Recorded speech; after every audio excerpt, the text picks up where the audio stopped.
Welcome to Soulful Entrepreneur Podcast. I'm your host, Lucy Stepanyan. Our guest today is Teresa Re, the founder of Devolu Vision, a training and coaching platform which uses neuroscience to help startups grow. In today's episode, we'll explore how to discover purpose-driven startup idea, tackle mental blocks that hinder our potential, and uncover practical steps to find your purpose. We'll also discuss how to weave purpose into your culture from the outset and build a personal brand aligned with your mission. Thank you for being with us here, Teresa. Welcome. Thank you, Lucy. Thank you for such a nice introduction. I'm happy to be here with you today.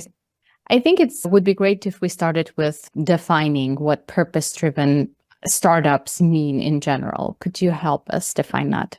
Yes, definitely. So the purpose-driven startup is basically the type of startup which you are able to build up based on the purpose that is moving you forward in your life. It means that you are able to follow up with what you have came here in this life to do, actually, and to turn it successfully in a business. Because sometimes we can be very much the dreamers of what we would love to do, but to turn it into the business can be the second way, which is much more difficult. And I guess something that I'm personally also struggling with, and I'm sure entrepreneurs are as well, purpose evolves so much throughout your life because we change. At any given moment, if you ask me, what is your purpose? I probably would have different answers. Like 10 years ago now, maybe probably will have different 10 years later. How would you say then the entrepreneurs would have to grapple with that idea? Does that mean the purpose is evolving and we shouldn't just look for one purpose for life and find that one ideal purpose for a startup? How would you help us figure that out? It's a very complex and holistic question, right? Or even the answer is that way, because if we are able to identify the right purpose of our life within ourselves, when we are enough stable where we are standing and who we are, then it is the purpose for all life. But as you said, we are evolving and we have also the life for that to grow and to develop. So our purpose might develop as well. So then we need to find something like a sustainable purpose, the purpose that will be there within all our, let's say, categories where we are willing to evolve. So I would call it sustainable purpose, something where we will feel that we can develop enough and the purpose might change. So something flexible also, something what allows you to navigate yourself towards a little bit different goals. So for example, you might set up the company, but at some point you decide that you would prefer to work something more towards a charity. So this company should be able to evolve, to be able to support a charity, to create yourself a freedom of a choices within the business itself. But if we speak about the startup itself, it can't be really purpose-free. There is not enough time for that. When you decide to set up a company, it is also like a hardcore business where you need to meet your goals and your KPIs and expectations, probably of the investors or your partners. So all of that creates a mixture of ingredients that you need to be able to put together. And that is connected very much with the mindset of the entrepreneur. That's probably where it all starts, with your mindset. If you have a mindset as an entrepreneur, you are able to evolve within different purposes in the entrepreneurship, in that type of lifestyle. And you said mindset is of entrepreneur. Can you explain what that means, an entrepreneurial mindset? Yes, this is actually an interesting topic. I speak about it with many founders who start their own startups, because many of them are coming from being an employee. And as an employee, you make decisions within your work differently than as an entrepreneur. It is also your motivation, your reward is different, right? So when you're employed in your work, in your day-to-day job, you work based on the task that you receive or that you believe that you are going towards to. But as an entrepreneur, you are creating these tasks and you need to know if it is enough or not enough, or where to focus, prioritize well. Coming back to the point where we're struggling with finding purpose and using that in your entrepreneurial journey. If, let's say, you are an entrepreneur and you have multiple ideas at the given point, because you have multiple passions and interests, right? But you're not so sure which of these ideas actually could be the one that you should follow, that aligns mostly with your purpose, with your inner purpose. How would you make the decision? How would you go about making a decision which idea to choose and which idea to drop? Nice. I think that it needs to be a little bit structured. So first of all, put down all the ideas that you have. Second of all, make a little bit of a market research if there is actually a business behind it, because sometimes we can have an idea like, it's amazing to have a yoga studio, for example, and you find out that in your city there are already too many yoga studios and it doesn't make sense from the market point of view. So make a research as well. Those are like two very basic levels. But I think the third level is also to ask yourself.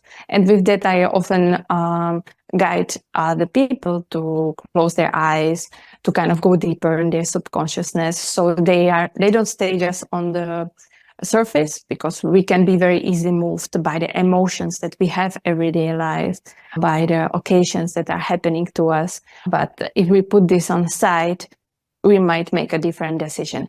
So, for example, visualization of yourself in the future is a very good and strong exercise that I'm doing almost with every entrepreneur who comes to me. It doesn't matter in which stage she is standing, if it is just like creating the idea of they already have their own venture, but visualization of you, where you are willing to stand in 5-10 years, taking very easy, letting yourself a little bit more dream, can show you a lot of things that you actually want and that are important for you in life, because this connected a lot with what a success means for each of us.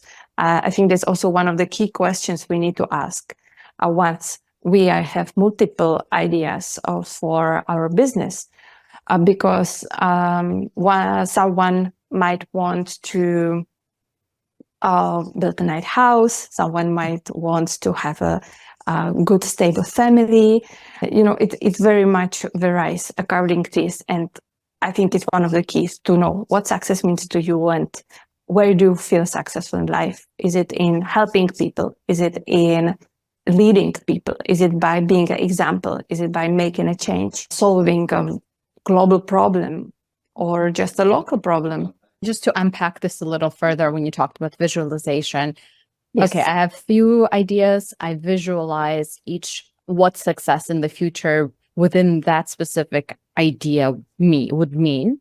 And then how do I make the decision? Do I think about what I feel as I'm visualizing, let's say, in 10 years, what the startup would be, for instance, right? Do I base my decision on the feelings that I get in the process of visualization? Does that make sense? So what is very nice is to record yourself. If you visualize, you, for example, close your eyes, you take yourself in the future in 5-10 years, and you start. It's nice if you are guided, because you don't have to double think the questions, but you can say aloud, what do you see? What do you feel? Where are you standing? And if you record yourself, you can easily come back to that, and you might be very surprised, like, why have I said actually that I need to live in the house or in the nature more than in the city, or that my office needs to be more family office than international corporate office. Because maybe right now we believe that we are comfortable in those situations. We might be now comfortable in a big office, but in 10 years' time, it doesn't have to be. So we need to know actually our goals, where we are going to, so we can align ourselves towards that. So as I said, one of the things, how to make this simpler, is to record yourself. Second one is, because some people are more visual, So also to draw it or write down just not full sentences, but maybe just the words of characteristics of where you see yourself. And the things that you can visualize are much more bigger. It's not just like, how do I look like in the future, but it is also how big my business is, how many people are working for me. Are there more founders than just me? Do I work with more people? Do I have important partnerships? How does my client look like, for example? And that's helping you also define your position on the market, because when you get to these questions of how does my client look like, it's more taking you towards your niche market, or when you can compare easy if what you visualize and what is important for you actually meets the market need. Because you might find out that you visualize and you wish to work one group of clients, but actually in the reality it's not really possible. So then you can keep searching your direction, maybe a little bit different way, or redefine the product. I think another thing that entrepreneurs are struggling with is fears and limitations that are placed in their head, right? Or in other words, mental blocks. So we might have an idea, or we might think about trying to solve a problem with a specific unique idea, but we have those limitations thinking that I should probably choose something more realistic. How would you help those entrepreneurs who are struggling with fear, anxiety, and comparison with other entrepreneurs who exist in the market and thinking, well, I don't think I can be Elon Musk, for instance, right? I would say, I would answer two ways. First one is a very realistic one. It is the one that we have to face the numbers that, for example, just 1 out of 10 startups is able to make it till the existence of the 10 years, right? Am I able to be really on this journey with this marathon, which is up and down, which can hit you the bottom, which can be also stopping you from your development of the career. If you, for example, stayed in the corporate job, do you have enough finance to go ahead with this choice as well? And on the second hand is my solution really the one that I'm so passionate about? Is it something where is the added value? Is this the right moment? It is usually that moment, not another one. But we need to compare this. And if we find more points and like, yes, I'm really willing to do it, to choose this path, then to go ahead. That's one part of the answer, which is more based on the numbers and probability of the success, let's say, as an entrepreneur. The second one is, yes, to work with our own mental health.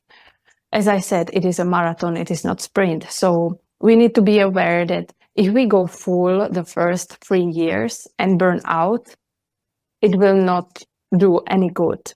Because there are many entrepreneurs who are, let's say, very engineering mindset, very mathematic mindset. And those just go full speed. They just go full speed. They get excited about the topic and about development and the fast growth. And they don't know how to stop, because at some point they need to stop. And when the time comes, they don't know how to do it. And they will not know how to enjoy the success they would have out of their startup. So the first thing to take care of, to manage the fears, because fear is an emotion that comes with some speed towards us. It is not a long stage of a mind. It is like a momentum. And if we are able to work with our mind and control our emotions, that helps us to overcome the fear, because fear will just become one of the many emotions on the list that day where we will not give more focus than needed. If the fear comes, I would say, okay, this fear I might solve out at the end of the day, but now let me focus on my day-to-day tasks, because fear can be very draining and can kind of stop us, freeze us. We can get frozen out of the fear. So if you tell your brain this, you will kind of trick it that, yeah, there will be time when I will be able to stop by the fear. But at the end of the day, the fear might not exist. Also, fear, I have seen it recently in one nice movie, and they said that fear is like a sickness. The more we focus on the fear, more it grows. Find the opposite of your scale to that fear that you have. So, for example, I fear to many people might fear, for example, to network, to come out of the comfort zone to the network space. So try to find what is the opposite of that situation that it gives you. Oh, I enjoy to learn more about this type of topics, and this is the place where I will get more information. So kind of switch it into the positiveness. Also for fear, there is needed some type of energy. So boost yourself with exercises. I'd say some mindfulness approaches like meditation. It will help you to calm your mind and go and keep going. I think fear, when I think about fear, generally why it appears or occurs, it's a good thing, right? Supposedly, fear should help us. For instance, if there's fire in the house, immediately we have this response that you get scared and you start moving fast, like away from the house, right? So it kind of saves you. But in our reality nowadays, fear is actually not helping us as much because we don't have the situations when the lion is going to attack us any minute. But instead, what happens is an email comes through where we read something that might not immediately affect us or is not really super urgent, but we start getting all the scenarios in our head, and it's like you said, debilitating. So fear can definitely be a foe. How would you say, do you need to face the fear head on as it appears and occurs, or you stop and you do something else and then you address the fear at the end of the day or at some specific moment in time? How do you deal with the immediately where it's debilitating, it stops you from being productive, stops you from doing tasks to working on your startup, for instance? Yeah. So in this case, when it is, let's say, fear attack, ask yourself, what if? What if happens the worst scenario? For example, what if I lose this business partner? And then you will always find some solution. And once you have a solution for the situation, there is nothing to fear, or there is much more less to fear. So we might fear that we lose this business partner because we receive one of these emails, as you said. Like, what if I lose this business partner? And then you start to think and you realize, well, maybe I can do it by myself, or I will find a new one. There is always answer into what if. And basically fear is coming, as you mentioned, it is something what pushes us to run out of the house, which is in the fire. Fear is coming from very base, and it is fear of our life. It is fear of our survival. That's what it's all coming from, right? We fear that we lose the business partner because then we would lose customers, then we would lose the credibility of the business, then we will lose money, then we would lose the house, then we would not have enough food, and we might die. That's usually where, if you follow this chain of the questions, what if, you will end up kind of facing the fear of a death. Once you are able to ask yourself also, what if I die? You realize that it is like it is the ultimate step, which all of us will have to face at some point, and there is nothing to fear of.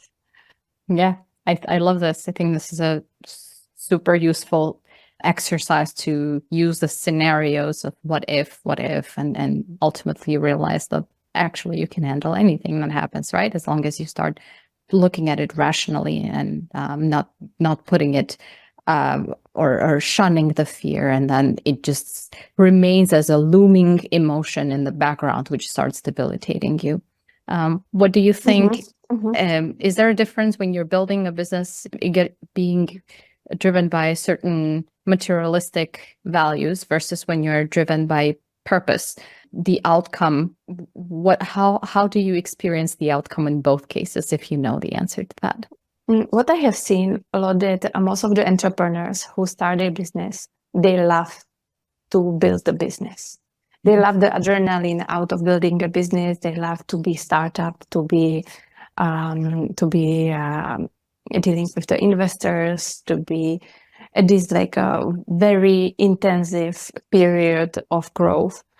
And the moment when they scale up and when they manage to build something what is much more sustainable, they're actually missing this time. So I would say that yes, the motivation can be to have a success, have a good life for themselves, for their families, but also the motivation is to live this lifestyle. Often it's a lifestyle.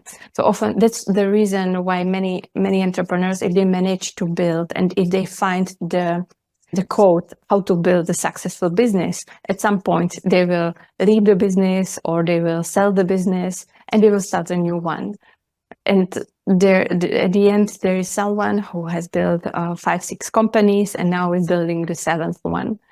That's where I see that it is more about the passion for the process and being a little bit crazy, because to be entrepreneur, it also requires a little bit different characteristics of compared to a person who is willing to be employed or who is willing to work in the team. It is usually someone who has a big drive, who can be the leader, who is willing to inspire, who is willing to go to places which are uncomfortable and to be in the places uncomfortable, to face the fear. Because sometimes we don't want to go to places which we don't enjoy, also mentally, into emotions that we don't enjoy. Why should I be facing this fear when I can just get employed and have a good life and be kind of calm?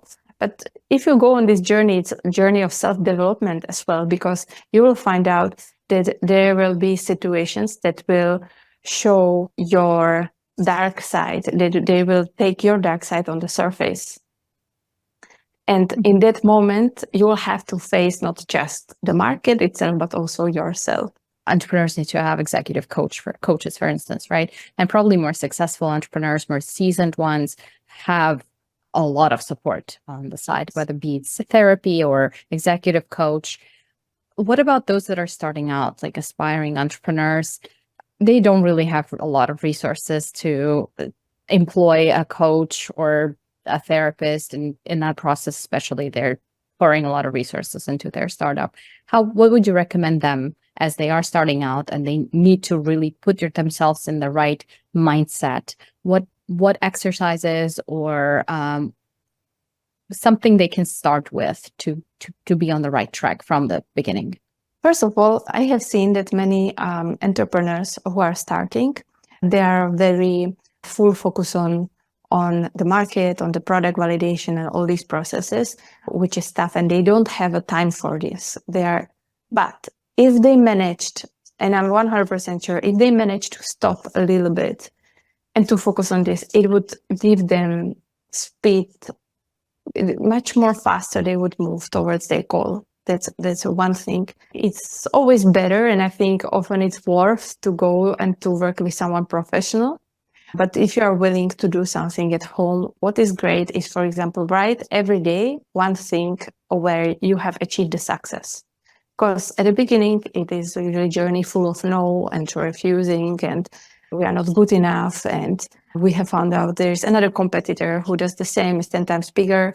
So every day, write one line, what I have achieved this day regarding the business. Second one, I really recommend to do sport, to do the wellness and the meditation. If you are able to work on the meditation level with your mind, you are able to control yourself, your emotions, and where you are standing. And do you have specific meditations in mind that they could do, like any type of like body scan or anything that you would say, or a resource that we could point them to? So I would recommend this, as you said, body scan. I know it also under the name of Vipassana. It is, as you are saying, it is, you sit in the quiet place with closed eyes and you are scanning and just feeling every part of your body. And that takes you totally from your thoughts. So you are not focusing on what is happening in your mind, but you are focusing on each part of your body. That helps a lot. That helps a lot because then you are easy able to detach from your emotions and to get this third perspective of the problems that you might be solving. What also helps to look at a situation which looks heavy, to look at it as a third person, to kind of get out and to look at it. Here I am standing, here is the problem, and now I'm looking at it as a third person, as a visitor. What do I see? How do I sense this situation? That's more of a self-awareness building exercise. I love that. And my last question is, I would like our audience to learn a bit more about the services that you provide. So if I'm an entrepreneur and I come to you and I say, I want to start a business and I have all this mental challenges and blocks, what are some of the things that you would offer me as the founder of Devolu? Thank you for asking this question. Well, the core product that we have in Devolu Vision is the vision. So we are creating the vision with the founders or even with the co-founders team in the case that the co-founders team is bigger. And we are helping them to see where they are willing to stand, what they need to do for it, what barriers and limitations they have, and which are some type of the milestones. This is set up as much as they're like a personal, so professional life, because in the moment when you become an entrepreneur, your personal professional life starts to melt very much. So to see both lines together next to each other. And what is interesting that many times we are able to see the things in the future and to define them. And then I get the feedback that these things has really happened in their life and they met this type of people and their business has developed this type of direction. Because what happens with the brain when you are visualizing is that your brain takes it as something what has already happened. There is no more fear of your brain to go to the place which is uncomfortable. With your brain, you train, let's say, how it is to live in the beautiful house, how is it to have a company of 100 employees. You train with your brain, so this fear of the brain naturally is going down, this instinct. The second layer we are working with are like more middle-sized companies, where we are helping them to incorporate this vision in their teams. So all the team is able to understand the vision of the co-founders and to work towards the direction.